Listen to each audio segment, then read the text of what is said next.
이 자리에 나와 예배한 우리 모든 성도님 한 분 한 분이 선교하는 개인과 가정과 교회 되셔서 하나님의 복을 많이 받으시고 그 지경을 계속해서 확장해가는 신자 되시길 주님의 이름으로 축원합니다. 오늘 5월달 선교헌신 예배로 드리는데, 오늘 제가 호남 지역에 대한 선교 이야기를 잠시 드리려고 합니다. 제가 호남 지역에 대한 선교 이야기의 내용을 정리하는데 분량이 얼마나 방대하든지 제가 한 편을 준비했다가 다시 다 갈아엎고, 분량이 너무 많고 너무 이 열매들이 많아서 이거 어디 집중하기가 어려워가지고 제가 이 호남 지역에 오늘은 전반적인 부분을 좀 정리해서 말씀을 드리고, 유진벨 선교사님에 대해서만 조금 더 집중해서 말씀을 드리고, 그 이후에 이 유진벨 선교사님의 그 자녀들 4대까지 이어가면서 이 땅에서 선교했었던 그 역사를 다음번에 좀 전달해 드리면 좋겠다라는 생각을 가졌는데요. 뭐 하나하나 제가 오늘 보여드리는 사진들이 좀 많은데, 그 하나하나 교회들마다 또 한 분 한 분마다 사연 없는 곳이 없고, 이 순교의 흔적과 하나님의 놀라운 그 은혜의 기적들이 없는 곳이 없어요. 너무 이 분량이 방대하고, 제가 자료를 찾아서 읽다가 제가 은혜 받고, 제가 각성하게 되고, 제가 또 회개하게 되고, 제 마음에 불이 붙고, 이런 은혜를 제가 누렸는데, 오늘은 제가 호남 선교, 호남이라고 하면은 전라남도, 전라북도를 전체적으로 일컬어서 호남이라고 하는데, 그 호남에 대해서 제가 말씀을 좀 드리려고 해요. 제가 이 호남에 대해서 말씀을 드리려고 한 이유가, 저희 나라는 이 한반도가 참 신기하게 남북으로 나눠져 있고, 그죠? 여기는 사회주의, 공산주의, 공산당, 뭐 자유민주주의 이 체제, 이념 체제로 완전히 나눠져 있고, 그 자유민주주의 국가, 자유 대한민국 안에서 동서로 쫙 나눠져서 뭐 이제 무슨 뭐 빨간색, 파란색으로 확연히 나눠져 있는 이 완전히 사분화되어 있는, 사분 오열되어 있는 이 대한민국의 땅을 보게 되는데, 제가 이걸 보면서 너무 가슴이 아픈 거예요. 제가 우리 성도들한테도 여러 번 얘기했지만, 그리스도인은 결코 좌파가 될 수 없거든요. 그리스도인은 자유민주주의라는 이 정체성에 대해서 부인할 수가 없고, 하나님께서 주신 이 가정 공동체와 교회 공동체에 대해서 떠날 수가 없어요. 그래서 기본적으로 자유민주주의는 자유시장 경제 체제를 채택하고 있고, 또 그 가운데서 하나님의 가정 질서라고 하는 이 한 명의 남자와 한 명의 여자가 결혼하는 이 가정의 질서를 기본적으로 받아들이고 있습니다. 그래서 좌파가 될 수 없다는 거예요. 그리고 사회주의, 전제주의, 공산주의가 절대 될 수가 없다는 거죠. 이 이념은 우리 그리스도인이라면 누구든지 다 가지고 있는 겁니다. 그래서 제 동생들, 후배들, 지금 전라도에서 사역하고 있는 분들도 물어보면 그래요. 분명하게 그 성도들이 인식을 가지고 있어요. 동성 결혼 안 된다. 동성혼, 동성결혼 합법화 절대 안 된다. 다 알고 있단 말이죠. 그리고 우리나라가 자유민주주의, 이 자유자 빠지면 안 되고 자유민주주의 체제 지켜야 된다. 이걸 다 인정하고 있어요, 성도들이. 그런데 그 성도들이 지지하는 당은 이 사회주의, 사회주의 전제주의를 지향하고, 이 자유민주주의의 자유자를 빼려고 하고, 동성결혼을 합법화하는 이런 법안을 자꾸 발의하고 있는 이런 정당을 지지하고 있으니까 이게 환장할 노릇인 거예요. 이게 결국에는 그들의 마음에, 그들을 지배하고 있는 게 하나님의 이 신앙의 체제, 신앙의 신념과 가치관이 아니라 뭐예요? 감정이에요, 감정. 그 열등감, 그 지역에 매여 있는 열등감, 또 지역의 피해의식, 어떤 역사적 그 현장 가운데 자기들이 당했던 어떤 그 수모와 아픔들 속에서 그 분노가 증폭이 돼서 옳고 그름에 대한 바른 가치관에 대한 올바른 투표가 안 되고 있는 거죠. 그러니까 보세요. 뭐 어떤 국회의원은 뭐 90% 넘는 지지율을 받으면서 당선되지 않습니까? 이 무슨 러시아예요? 여기가 무슨 북한입니까? 어떻게 90% 넘는 지지율, 92%? 92점 몇 프로였던 것 같은데, 그런 어떤 지지율이 어떻게 나올 수가 있냐는 거예요. 이런 모습이 우리 그리스도인들이 봤을 때 좀 각성해야 된다는 겁니다. 호남에 있는 그리스도인들, 호남 땅에 있는 우리 믿는 성도들이 정말 선교의 역사를 알고 자신의 신앙의 정체성과 신념을 바로 가지고 있다면, 그런 감정을 가지고 투표를 하면 안 되고 이 나라 이 민족의 사명을 봐야죠. 하나님께서 이 땅 가운데 자유민주주의를 어떻게 세우셨는지, 자유 대한민국 어떻게 세우셨는지, 이 땅에 교회와 병원과 학교를 어떻게 세우셨는지 이걸 볼 수 있어야 되는데 그런 안목이 완전 가려져 있다는 겁니다. 여러분 다 알고 있지만 지금의 한국교회의 이 성장과 부흥, 이 성장과 부흥을 선교사님들을 빼고 얘기할 수가 없어요. 선교사님들의 희생과 사랑으로 이 땅에 교회가 세워지고 학교가 세워지고 병원이 세워졌어요. 여러분 알다시피 이 한반도 조선 땅은요 세계에서 가장 가난한 나라였습니다. 제가 오늘 사진을 많이 보여드릴 건데 그 엄청난 건물들과 그런 어떤 이 교회당과 학교 건물과 이런 어떤 많은 이 자본이 어디서 들어왔어요? 우리 성도들이 이 땅에 조선에 있는 사람들이 헌금해서 세워진 것 같아요. 처음에 학교가 세워지고 병원이 세워졌던 모든 자본은요, 모든 재정은 외국에서 들어온 거예요. 선교사님들이 가서 선교에 대해 호소를 하고 선교 보고를 하고 선교 동원을 할 때에 그 교회가 반응했어요. 그 가정이 반응했어요. 그 성도들이 반응해서 그 기업인들, 실업인들이 반응해서 그들이 낸 헌금으로 이 땅에 학교가, 교회가, 병원이 세워졌다는 거 여러분 잊으면 안 됩니다. 제가 오늘 한번 보여드릴 건데 이 사진들 한번 잘 보십시오. 정말 하나하나가 기적같이 세워진 흔적들이에요. 이 흔적들이 이 땅 가운데 이 팔도에 차고 넘칩니다. 차고 넘치는 흔적들이 있는데 이걸 보면서 우리가 어떻게 하나님을 떠날 수가 있고 동성애 합법화를 외치는 이런 정당을 지지할 수가 있고 자유민주주의의 자유자를 빼려고 하는 그런 사람들을 지지할 수가 있냐는 거예요. 결코 그럴 수 없습니다. 이 땅 가운데 선교사님들의 희생과 사랑이 곳곳에 묻어 있고 그들의 피가 아직도 우리들의 가슴을 뛰게 합니다. 목사 선교사로 처음 한국에 입국했던 언더우드 선교사님, 아펜제로 선교사님, 그분들을 시작으로 해서 이 땅을 찾은 외국 선교사들은 전국 방방곳곳을 다니면서 복음의 소리를 외쳤습니다. 소식을 전했어요. 특히 이 호남 땅 같은 경우에는 이 언더우드 선교사님이 안식년을 맞이해서 미국으로 가서 선교 동원을 위한 강연을 하고 또 선교 보고를 하고 선교 동원을 위해서 애를 많이 쓰셨을 때 그때 미국 남장로교가 반응을 해서 맨 먼저 7명의 선교사를 파송하고 그 이후에 계속해서 후발 선교사를 보내서 호남 땅 가운데 엄청난 선교의 부흥의 역사를 일궈냈어요. 그러니까 호남 땅 같은 경우에는 미국의 선교사님들인데 북장로교, 우리가 지금 북장로교 쪽인데 북장로교 말고 남장로교 쪽 선교사님들이 많이 가셔서 거기에 사역을 힘있게 감당하셨다는 것을 볼 수가 있는데요. 이 호남은요, 우리나라에서도 복음화율이 가장 높은 지역입니다. 복음화율이 국내 최대고요. 그리고 신앙의 곡창지라고 부를 수 있을 만큼 아주 선교의 흔적이 차고 넘치는 곳이 호남 땅이에요. 근데 아이러니죠. 이렇게 많은 선교의 곡창지대, 선교의 복음화율, 어떤 흔적들이 차고 넘치는데 어떤 이념적인 부분에서는 점점 좌평향되어 있는 이 모습, 굉장한 아이러니를 저희가 맞닥뜨리고 있습니다. 여러분 아시죠?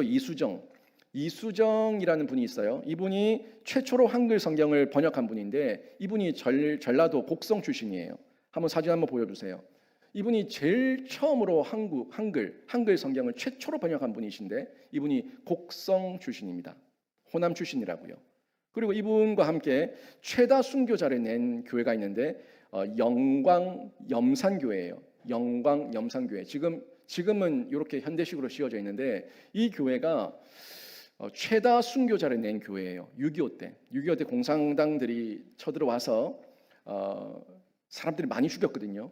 근데 여기 전투가 계속 벌어지는 중에 낮에는 국군이 이곳을 통치하고 있는데 밤만 되면 이 사람들이 공산당들이 산에 숨어 있다가 내려와서 우리 백성들을 죽이고 약탈하고 했었던 그런 지역인데 여기 영광 염산교회는 77명이 순교를 당했어요. 근데 이분들이 어떻게 순교 당했냐면은 댐이 있죠. 그 댐 같은 그런 물에 집어 던졌어요, 사람을. 물 속에 집어 던져서 사람을 참수시켰어요.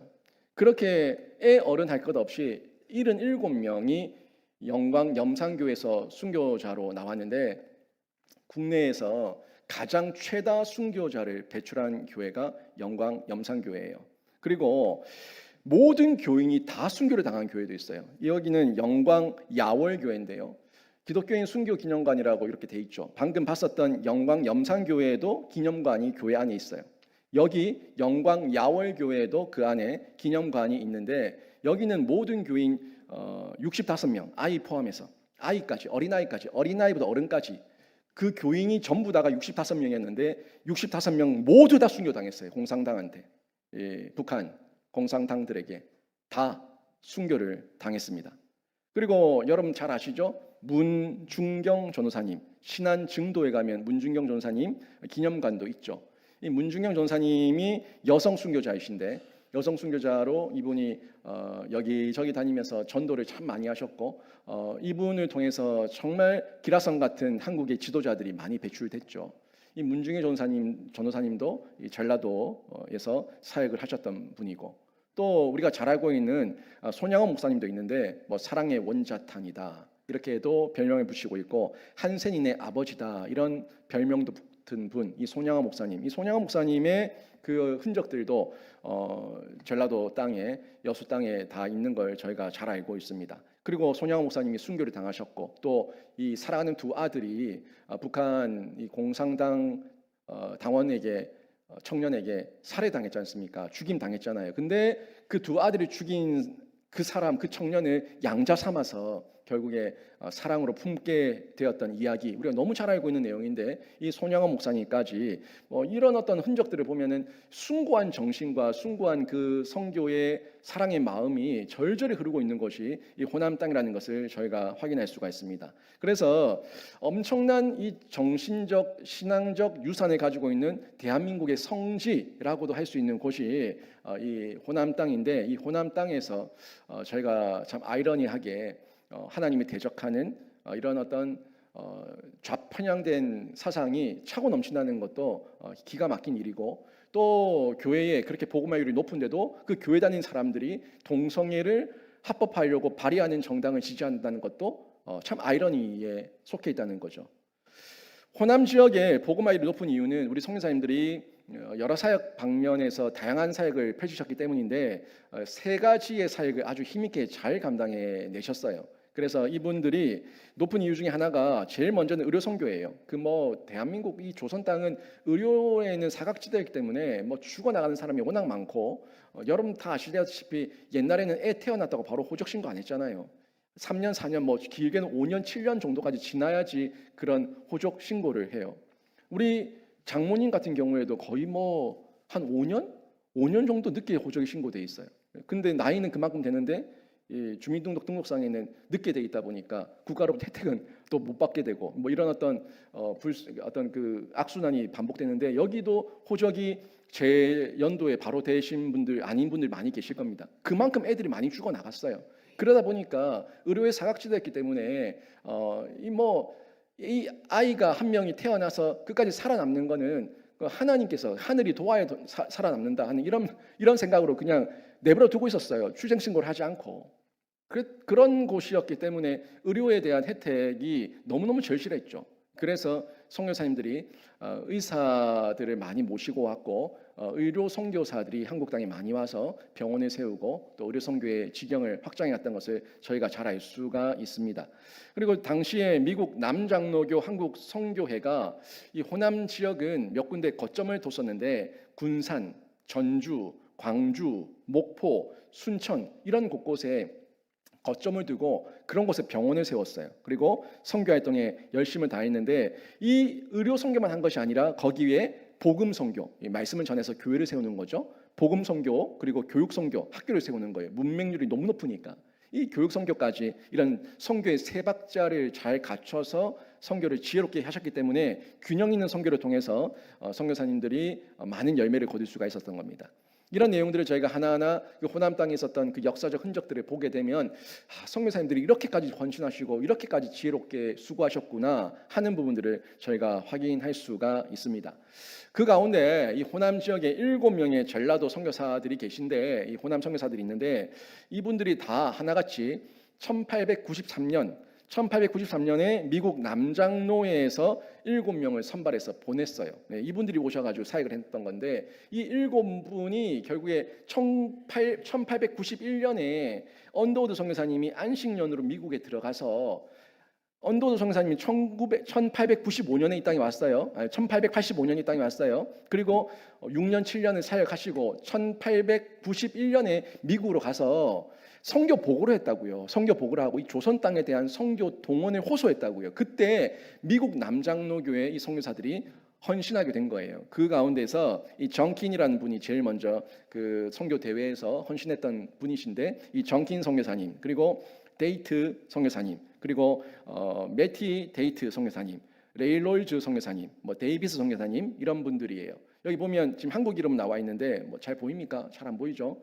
여기 정킨 선교사님이 전 위렴이라는 선교사님이에요. 한국 이름으로 한국에 왔으니까 한국 이름을 다 가지고 있는데 전킨이라고 해서 전자를 써서 전자가 이 성이 돼 버렸어요. 전 위렴이라고 한 이름을 가지고 한국에서 선교 사역을 하셨고 이 데이트 선교사님은 최의덕이라는 이름으로 사역을 하셨어요. 제가 요거는 전에 한번 언급했었는데 이 데이트 선교사님과 매티 데이트 선교사님은 이 남매지간이었다라고 제가 얘기를 했었어요. 한번 호남 지역 간단하게 지나갈 때 한번 언급했었던 부분인데 이 데이트 선교사님이 남자분인데 최의덕이라는 이름으로 사역을 하셨고 그 누이였던 매티 데이트 선교사님은 최마태라는 이름으로 이 땅에서 사역을 하셨어요.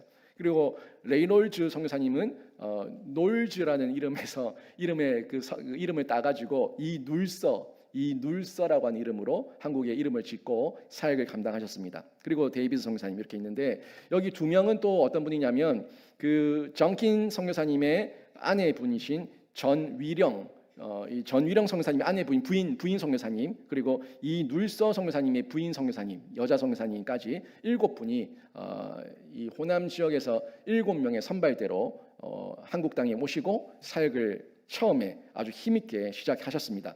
이분들이 이제 아까 말씀드렸던 5군데의 중심 거점 전주, 군산, 목포, 광주, 순천 이런 곳에서 선교 사역을 해 나가셨는데 이분들이 교회를 설립했어요. 먼저는 교회를 설립하고 또 교육과 의료 선교에 집중하면서 그 사역을 확장해 나가십니다. 그러니까 이 미국 남장로 선교회가 가지고 있었던 선교 전략이 있었는데 트라이앵글 삼각 선교의 원칙. 이 삼각형은 하여튼 잘 다 쓰여요. 그죠? 오늘도 우리 삼각형 이 트라이앵글 전략을 받지 않습니까? 우리 순장 교육하시는 분들 우리 삼위일체 하나님에 대해서도 성부 성자 성령할 때 삼각형 이런 삼각형에 대한 어떤 구조로 어떤 설명을 해 나가는 부분들이 많이 있는데 선교에 있어서도 아까 얘기했었던 의료, 복음, 학교, 교육 이 부분들 복음과 교육과 의료까지 이 세 가지의 삼각 선교의 원칙을 가지고 균형 있는 사역을 감당하면서 함께 분담 사역을 해 나갔다는 겁니다. 전도하고 목회를 담당하는 것은 목사 선교사님이 이 부분을 힘있게 감당하고 또 교육에 있어서 그 일을 감당하면서 국민을 계몽시키고 근대식 교육의 도입과 확산에 힘썼던 교육 관련된 사학들을 세우는 일까지 서로 분담이 잘 되어 있었죠. 또 병원을 설립해서 보건위생, 간호, 진료에 힘쓰는 의료 선교사까지 아주 유기적으로 이 사역들을 해내셨던 것을 볼 수가 있습니다. 이처럼 그 호남 지역의 선교에 그 남장로의 선교사들이 선봉장이 되어서 광주, 목포를 중심으로 전라남도 내륙 그리고 해안까지 도서지방까지 복음의 그물을 넓게 펼치면서 확장해 나가는데 먼저 좀 제가 이 중심적으로 몇 군데만 좀 살펴볼 거예요. 전라도 지역의 복음 전파가 아주 힘있게 일어났었던 지역들인데 이 군산 복음화에 대해서 먼저 좀 볼게요. 이 군산은 호남 선교의 중심지 역할을 감당했습니다. 그래서 1895년도에 드루 선교사와 그리고 정킨 선교사 아까 봤었던 이 드루 선교사와 정킨 선교사님이 수덕산에 있는 초가집 2채를 매입해가지고 거기서 이 2채 가운데 한 채는 포교소로 전도하는 교회로 또 하나는 진료소 의료 사역을 하기 위해서 2채를 사서 그렇게 포교소와 진료소로 쓰면서 본격적인 선교가 시작됐습니다. 근데 이때 보시면 이 정킨 선교사님의 아내분이었는데 이 레이번 선교사님이죠. 이 전위련 선교사님의 아내분. 그분이 지금 뒤에 서 있는 외국인 여성분이에요. 외국인 여성분이고 앞에 어린 아이들 보이죠? 이 아이들 꼴을 한번 보세요. 이 꼴을 보시면 그 시대의 아이들이 얼마나 거지같이 지냈는가 하는 부분을 볼 수가 있는데 이런 아이들을 불러 모은 거예요. 고아도 너무 많고요. 버려진 아이들도 너무 많고 굶주린 아이들, 거지들 이런 아이들이 너무너무 많은 거예요. 뭐 거기에 여자아이들은 말할 것도 없고요. 뭐 여자아이는 더더욱 인간 취급을 못 받고 이런 가운데 이런 아이들을 다 불러 모아서 그들에게 글을 가르치고 그들에게 신앙을 전수하면서 사역을 해 나가셨던 거예요. 이 전일험 선교사님도 사역 하셨지만 그 안에 레이번 선교사님도 이런 아이들을 가르쳤던 사역, 이런 사역들을 해 나가면서 교회를 키워 나갔던 거죠.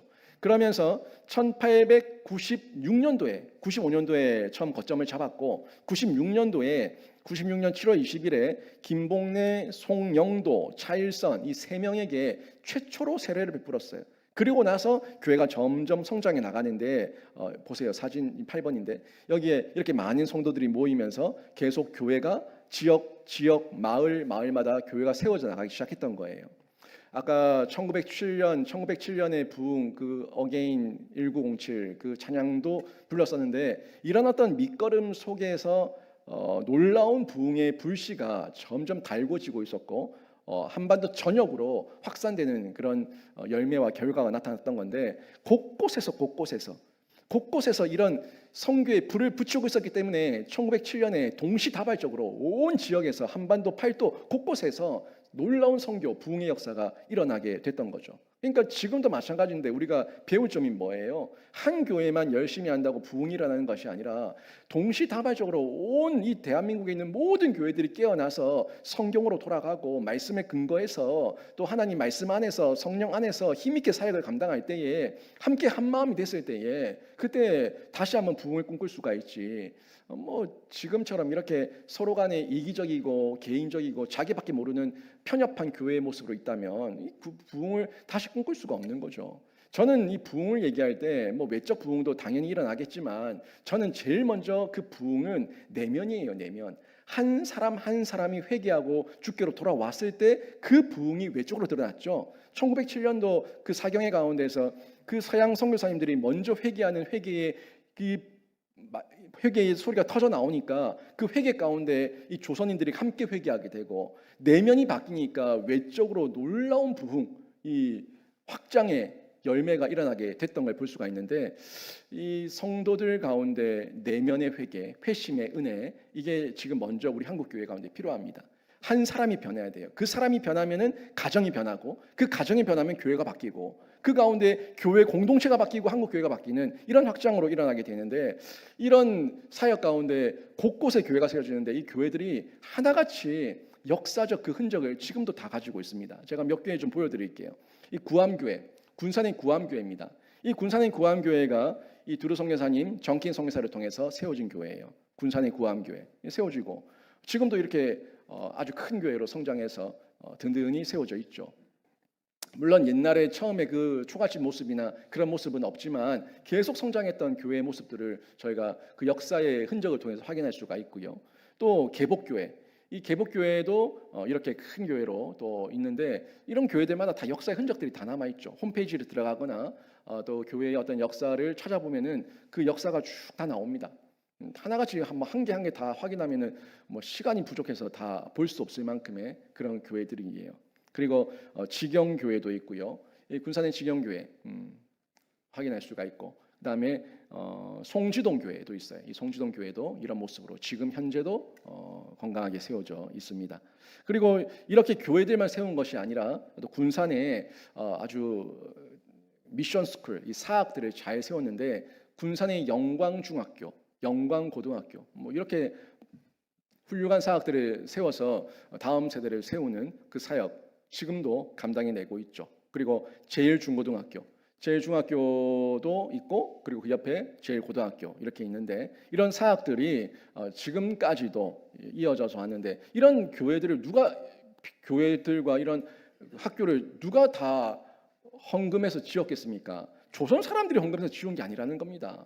다 외국의 교회들이 가정들이 성도들이 반응하고 호응하고 그들이 헌신해서 그 자본이 이 조선 땅으로 넘어와서 그 선교사님들이 그 사학들을 일구고 교회를 세우고 병원을 세웠던 거예요. 또 예수병원도 있죠. 이 군산의 예수병원, 여러분도 많이 들어보셨을 겁니다. 군산에 가보진 않으셨을지 모르겠지만 그래도 많이 들어봤을 거예요. 이름이 예수병원이에요. 큰 병원입니다. 이런 예수병원도 저희가 확인할 수가 있는데, 이 다 드루 선교사님과 정기 선교사님을 통해서 교육 사역과 복음 사역과 의료 상교 사역을 통해서 이런 힘있게 사역을 확장해 나갔음을 확인할 수가 있습니다. 군산이 또 거점이었다면 또 다른 거점이 전주인데요. 이 전주 복음화를 위해서는 윌리엄 레이놀즈 선교사님이 이 사역을 감당하셨는데, 아까 봤던 이눌서 선교사님이 이 전주 지역을 담당을 하셨어요. 그래서 이 전주에 선교 본부를 세우고 설치하고 전주 복음화를 위해서 애를 많이 쓰셨습니다. 그리고 이분이 전주 서문박 교회 이 담임 목사를 하셨는데, 이 서문박 지금은 서문교회인데 이 서문교회를 세우셔서 그 사역을 하면서 이분은 특별히 또 어떤 열정적으로 하셨던 부분이 성경 번역에 열심을 다하셨어요. 한번 보시죠. 사진 보여주시면 이 눌서 선교사님을 통해 가지고 1900년에 신약 성서가 완역이 됐고 1910년에 구약 성경이 완역이 됐어요. 그러니까 아까 이수정이라는 분을 통해서도 최초의 성경이 번역이 되긴 했지만, 그게 그 당시에 네트워크가 잘 돼 있어서 서로가 번역을 했는지 안 했는지, 출판이 됐는지 안 됐는지 확인할 길이 잘 없잖아요. 한쪽에서는 또 번역하고 있고 이쪽에서 번역하고 있고 함께 번역하면서 그 번역본들이 대한성서공회로 다 모이면서 다시 정리되고 이런 어떤 작업들이 일어났던 거죠.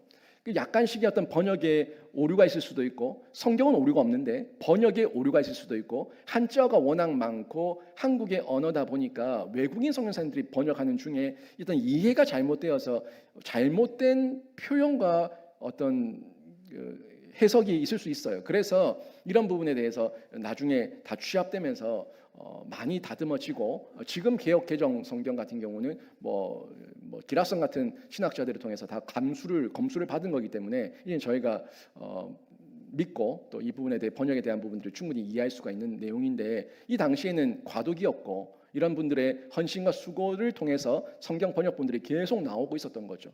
그 가운데 이 눌서 선교사님도 신구약 성경 전체를 다 완역해서 번역하시는 이런 놀라운 일을 하셨습니다. 그리고 한 장 더 있죠. 네, 이 서문박 교회인데 지금 서문교회예요. 전주 서문교회, 이렇게 교회가 세워져 있는 걸 볼 수가 있습니다. 아무튼 이분이 이눌서 선교사님이 이후에 우리 대한예수교 장로회 처음에 노회가 동노회, 그러니까 한 개의 노회가 생겨졌을 때, 지금은 노회가 100수십 개가 되는데 한 개 첫 번째 동노회 하나밖에 없다고 동노회예요. 그 동노회, 결국 그 동노회가 총회죠. 이 총회의 노회장을 처음에 하셨던 분이 이눌서 선교사님이신데, 이눌서 선교사님이 1911년에 이 동노회 회장도 활동하기도 하셨습니다. 아무튼 이런 분들이 또 전주에서 그 역할들을 감당하시며 선교 사역을 확장하셨고, 또 목포를 볼 수가 있는데, 이 목포가 제가 오늘 조금 더 집중해서 보는 유진벨 선교사님에 의해서 개척된 곳이에요. 호남 선교의 아버지, 7인 가운데서 여기 있는 유진벨 선교사님 이름이 없어요. 아까 선발대로 왔었던 그 7분은 선발대 역할을 했고, 그 이후에 그 다음에 뒤따라 오셨던 분이 유진벨 선교사님인데, 아무튼 이 유진벨 선교사님을 부를 때 워낙 그 사역의 어떤 지경이 넓고, 또 이 유진벨 선교사님은 4대에 이어서 그 자녀들이 계속해서 선교 사역을 감당했기 때문에 호남 선교의 아버지다라는 이런 호칭을 붙이고 있습니다.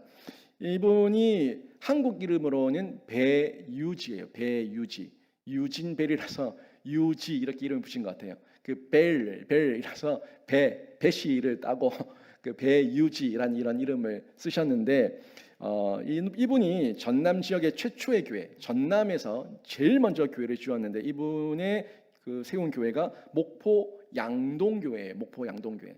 한번 보여주세요. 여기는 돌로 지은 교회죠. 옛날 교회 같죠. 목포 양동교회가 이 배유지 선교사님, 유진벨 선교사님에 의해서 세워졌고요. 이 유진벨 선교사님도 이 땅에 오셔서 성경을 보급하기 위해서 애를 많이 쓰셨던 분이십니다. 그리고 이분이 처음 양동교회를 세우고 나서 1년 만에 신자가 30여 명이 되었어요. 그래서 1906년에 처음으로 당회를 구성하게 되고 계속 부흥해 나갔는데 이 배유지 선교사님이 계속 선교 활동을 하면서 목포에 교회가 좀 든든히 세워지니까 목포에서 또 다른 곳으로 이동합니다. 이동해서 교회를 또 세우는데 광주로 이동하게 되죠. 아무튼 이분을 통해 가지고 1989년 9월 11일에 목포 선교부가 세워지게 되고요. 그리고 11월 달에는 오웬 선교사님을 모시게 되는데 이 오웬 선교사님이 의사셨거든요. 그래서 오셔서 목포 진료소를 또 세워서 의료 사역을 함께 했었어요. 그러니까 아무튼 이 선교사님들을 보면은 본인이 목사면은 복음 사역과 또 교육 사역에 힘을 다하시고, 그리고 부족한 부분 의사는 내가 마음대로 할 수가 없잖아요. 공부를 해야 되는 사람이니까. 그분들을 또 선교사님들을 모셔가지고 국내 자기들 본국에 요청해서 그분들을 모시고 와서 또 그분들을 통해서 의료 선교가 되게끔 아무튼 이런 다방면에서 수고하셨던 흔적들을 저희가 확인할 수가 있습니다. 그러니까 방금 봤던 드루 선교사님, 정긴 선교사님 이런 분들도 교육 사역, 그리고 교회 복음 사역, 의료 사역, 이 삼각 이 선교 전략을 다 두루두루 사용하고 있다는 걸 볼 수가 있죠.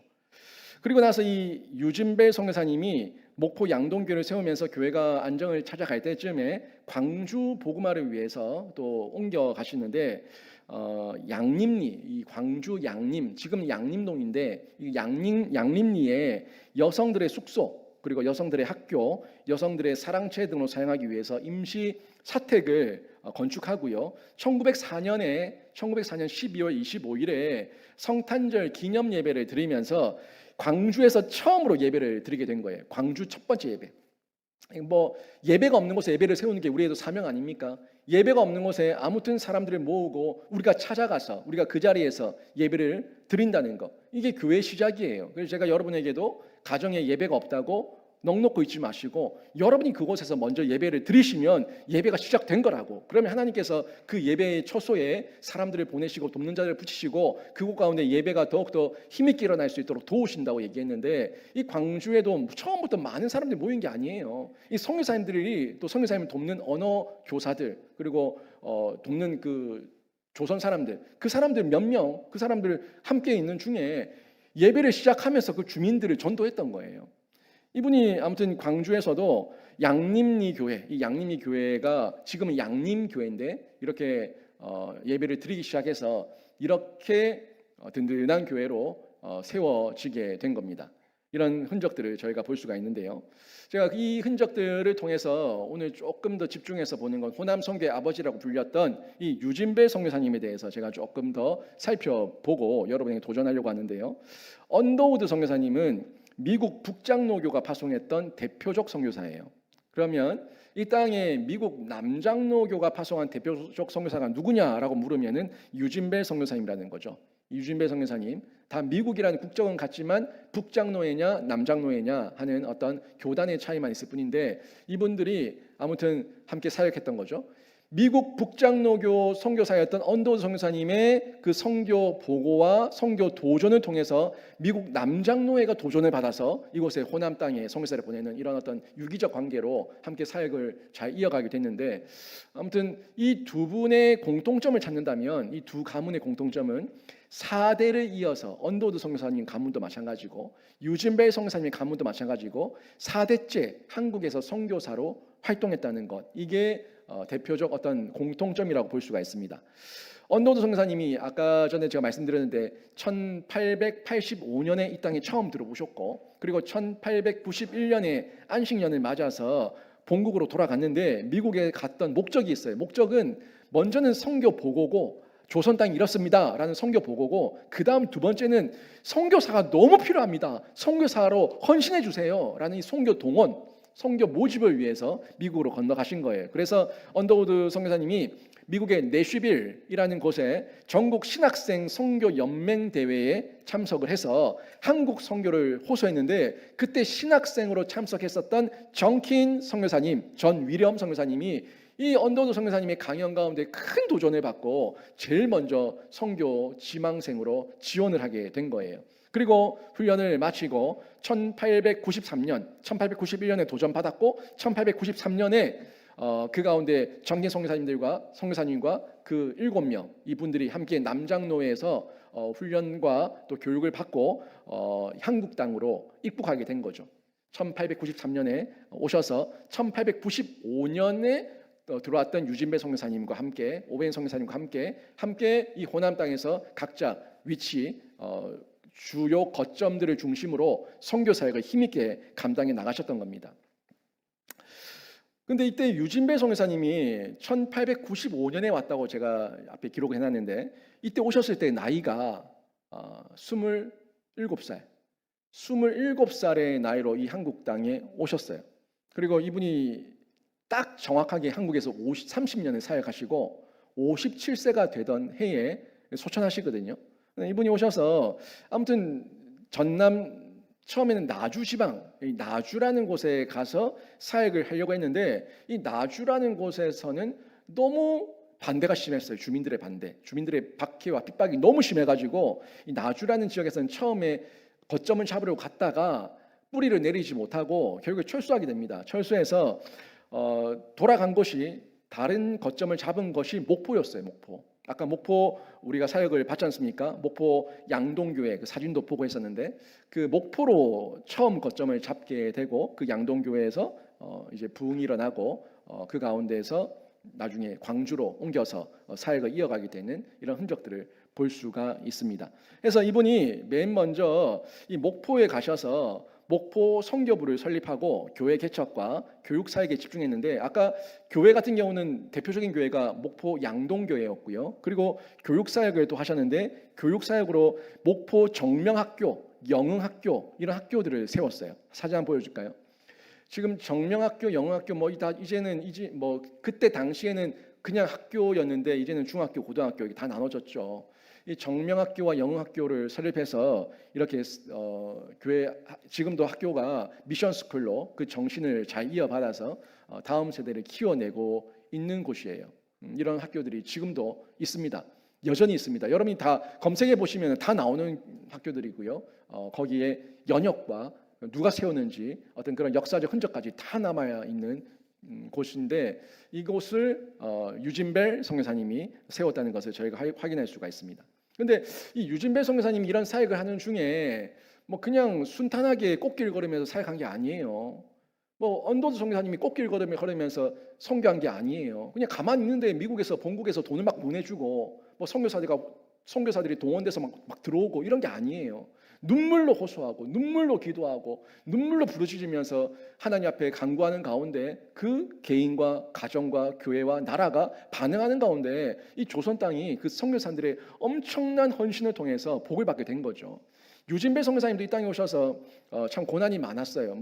저기 양화진에 가면은 이루 말할 수 없는 선교사님들의 그 사연 담겨 있는 묘지들이 다 있지만 이 유진배 선교사님도 이 땅에 오셨을 때 결혼을 하고 오셨단 말이에요. 근데 결혼하고 와서 첫 번째 아내가 이 땅에서 결국 건강 관리를 못해서 심장병으로 일찍 소천하십니다. 오신 지 얼마 안 돼서. 그리고 나서 혼자 계시는 중에 선교지에 오셨던 미혼 선교사님과 또 함께 가정을 이루게 되셨어요. 그런데 이 두 번째 아내도요. 기차 사고 그 당시에 일본이 이제 기차를 놓고 하던 그때인데 그 기차 사고로 또 소천하십니다. 두 아내가. 그러니까 첫 번째 아내는 심장병으로, 두 번째 아내는 기차 사고로 이렇게 목숨을 다 잃게 되죠. 그리고 그 아들이 태어났었는데 이 아들도 어린 나이에 풍토병을 이기지 못하고 죽었어요. 그러니까 두 아내가 다 죽고 그리고 자기 자녀도 죽고 이런 이루 말할 수 없는 이 아픔과 상처가 많은데도 불구하고 끝까지 철수하지 않고 이 땅에서 선교 사역을 감당하셨다는 거예요. 여러분 같으면 어떻겠습니까? 선교지에 왔는데 선교지에서 내 배우자가 죽었어요. 선교지에 왔는데 내 자식이 죽었어요. 그러면 여러분 정말 이 멘탈 정신 똑바로 붙들고 선교 계속 할 수 있겠습니까? 얼마나 가슴이 아프고 이 땅이 저주스럽겠습니까? 이 땅이 저주스럽고 이 만나는 사람들이 다 꼴도 보기 싫을 거예요. 이 사람들 때문에 내 애가 죽었다. 내 배우자가 죽었다. 이런 원망이 나오지 않겠어요? 그런데 이 유진배 선교사님, 많은 선교사님들이 그렇지만 유진배 선교사님도 철수하지 않고 끝까지 이곳에서 죽을 때까지 57세에 죽을 때까지 그 사역을 이어갔고 그 후손들이 4대에 걸쳐서 선교 사역을 감당했다는 것, 이걸 우리가 역사를 통해서 볼 수가 있다는 거죠. 먼저 아까 봤던 것처럼 목포 양동교회를 개척하면서 목포 지부, 선교 지부를 개척하고 나서 1904년에 광주를 가서 광주에서 또 교회를 세웠다고 말씀드렸죠. 그래서 광주 교회가 양림교회, 아까 봤던 양림리 교회, 그 교회였다는 걸 제가 말씀드렸었는데, 여기서 처음에 그 12월 25일에 그 집을 사서 성탄절에 예배를 드렸는데요. 이때 예배 드릴 때 뭐 유진벨이 이 광주에서 목포에서 광주로 오는 중에 두 번째 아내가 죽었어요. 그래서 유진벨이 거기 왔을 때는 뭐 자기 혼자였죠. 가족이 없었어요. 그리고 그 오웬 가족들과 언어 교사였던 조선인 변창연이라는 분과 그리고 그를 돕는 조선인 사람들, 이런 사람들밖에 없었죠. 그리고 동네 주민들을 구제한다는 명분으로 좀 불러 모아서 그곳에서 예배를 드리게 됐는데, 이게 광주 지방이 아까 말씀드렸던 첫 번째 최초의 교회였던 양림교회의 시작이었던 거죠. 그리고 이곳에서 이 광주에서 교회 사역을 먼저 시작한 이후에 또 학교 사역을 이어나가는데, 이 유진벨 선교사님을 통해서 이 광주에 있는 숭일학교가 세워지고요, 수피아 여고가 세워지고, 또 이 오웬 선교사님을 통해 가지고 광주의 기독병원이 세워집니다. 보십시오, 여기 숭일학교예요. 이 숭일학교가 지금 다 중고등학교로 되어 있는데 이렇게 지금 큰 사학으로 자리를 잡고 있고, 수피아 여학교, 수피아 여고, 여중 여고는 들어보셨을 거예요. 이름을 들어보셨을 거예요. 수피아 여학교를 또 세웠고요. 또 광주 기독병원을 세워서 아주 의료 선교 사역을 힘있게 감당하셨던 흔적들을 저희가 다 확인할 수가 있는데요. 여러분, 지금 보기만 해도 이 규모가 어마어마하지 않습니까?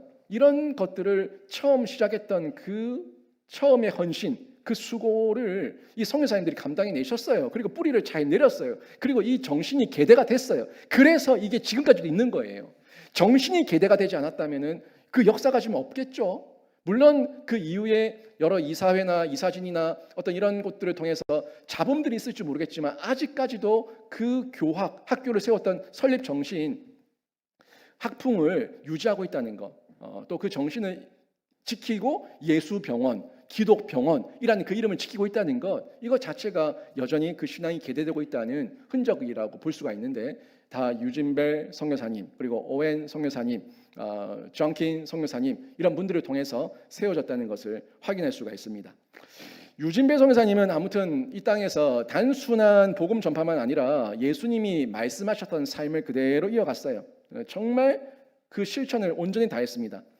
흰센 병자들, 한센병, 문둥병이라고 하죠. 한센병에 걸린 분들을 몸에 끌어안고 그분들을 돌봤고, 버려진 아이들을 양녀 삼아서 그 아이들에게 공부를 시켰고, 또 그들에게 생활촌을 만들어서 살아갈 수 있는 터전을 만들어줬고, 아무튼 이렇게 지속적으로 선교하는 가운데 30년 동안 이곳에서 험악한 시절이었지만 그 선교 사역을 이어갔다는 거예요.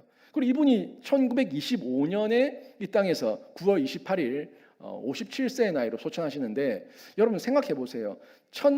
1895년에 들어와서 1925년까지 30년, 이 구한 말기부터 일제 강점기, 이 조선이라는 나라의 희망이라고는 바라볼 수 없는 정말 암흑기 아닙니까? 암흑기. 그 암흑기에 그 희망의 빛이 돼준 분, 이분들이 선교사님이에요.